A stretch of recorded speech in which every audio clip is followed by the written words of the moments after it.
Countries in the world come in all different shapes and sizes. Some are huge while others are tiny, and then some have very clearly defined shapes like these, and others, well, not so much. Borders are a funny thing and don't often make sense without some historical or geographical context. Sometimes borders take on an exceptionally bizarre look, extending away from the home country like a tentacle or an extra limb. This is called a panhandle or a salient, and we are going to look at 5 of the strangest examples of these from around the world. To begin with, we're going to Italy to look at this example, the province of Trieste. This province extends 48 kilometers or 30 miles down the coast away from Italy and into Slovenia. History is the reason why this situation exists today. Basically, this entire territory used to be a part of the Austro-Hungarian Empire, and outside of Battlefield 1, nobody has ever heard that name in a very long time because World War I happened and Italy took over a bunch of their land after winning. But then Mussolini happened and Italy lost World War II, and therefore lost pretty much all of that territory that they had won in the First War.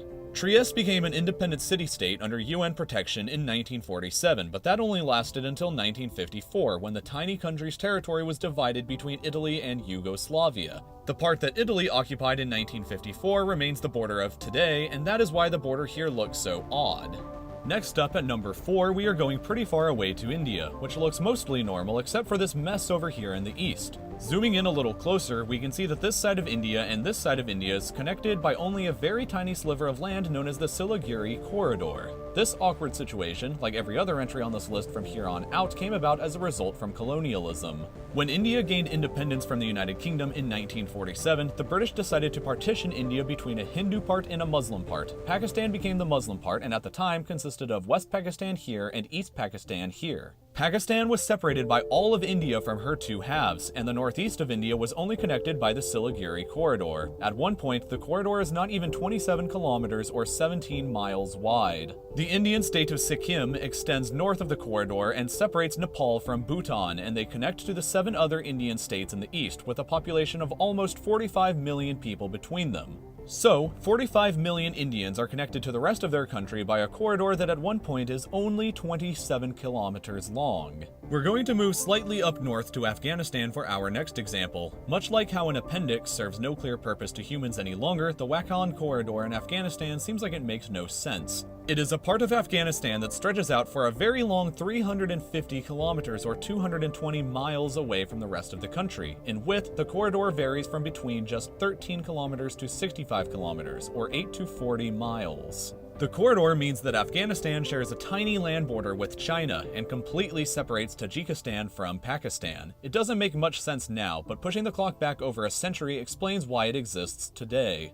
In the 19th century, the Russian and British empires were both competing for territory here. Russia ruled Central Asia and Britain ruled India. To settle a dispute between either empire gaining more land and influence in the region, both agreed to respect Afghanistan as an independent country that would serve as a buffer region between them. But the borders of Afghanistan at the time didn't exactly match up between the Russian and the British borders, so they decided to expand Afghanistan 350 kilometers east to fit between the rest of the space. Over a century later, the corridor remains, but as a border between Tajikistan and Pakistan. Our next 2 entries are both located in Africa, whose colonial past is obvious when you look at the continent's borders. We're going to start with the Democratic Republic of the Congo, which has not 1 but 2 panhandles. The Congo used to be a colony of Belgium, and the Belgians created this one on the left called Congo Central so that they could access their enormous colony from the ocean. The second down here is called the Congo Pedicle. It cuts between 200 kilometers into Zambia and varies between 70 to 100 kilometers wide. The pedicle is even more awkward than it looks. Basically, back when the Congo was a Belgian colony and Zambia was a British colony, the 2 sides could not agree on the colonial borders. The Belgians wanted access to the rich swamplands here that had a lot of wildlife they could hunt for their precious trophies, so the 2 sides got the King of Italy to intervene and draw the border for them. Knowing about as much about Africa as you would expect of a man in the 19th century before the internet, the king just drew a line on a map in front of him and decided that it looked good, and the 2 other sides thought that it looked good enough, and boom, there was the border and it's still there today. Finally, and perhaps most bizarrely, we have the case of Namibia, which has this absurd protrusion in the northeast of the country. This extension is called the Caprivi Strip, and it goes for 450 kilometers or 280 miles away from the rest of Namibia. This bizarre border exists because between 1884 and 1915, Namibia was a colony of Germany. In 1890, the Chancellor of Germany, named Leo von Caprivi, for whom the strip is named after, wanted the colony's border to extend to the Zambezi River here so that Germany could navigate the river to the African east coast. In a treaty with Britain, Germany gave up all colonial claims to the territory of Zanzibar and in exchange was granted the strip, stretching hundreds of kilometers across the continent.